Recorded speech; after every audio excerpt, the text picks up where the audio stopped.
CVS stores one type of medicine in 3 decagrams containers.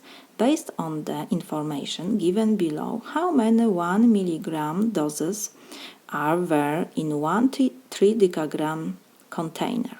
So we have to change decagram to milligram. And we have given that 1 decagram is 10 grams. So let me write this. We have that 1 decagram is equal 10 grams. Because we need to change 3 decagrams, I will multiply, because we have equation here, both sides of our equation by 3. So now we have that 3 times 1 is 3. 3 decagrams, we can write now, because we have 3, is equal 30 grams. Because we have 10 times 3 is 30. We change decagrams to grams. We have 3 decagrams, we have to change to milligram. And we have also given that 1 gram is 1000 milligrams.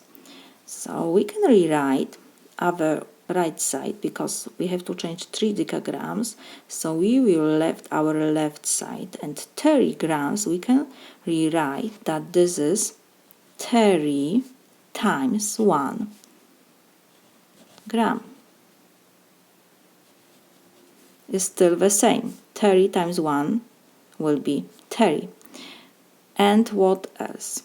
Now 1 gram is, from definition, 1000 milligrams.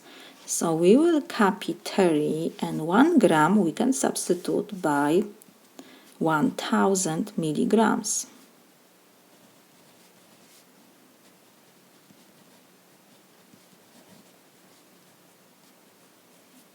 And now we have 30 times 1000, so this is 30,000 milligrams. We change 3 grams to milligrams. This is 30,000 milligrams. This is my solution.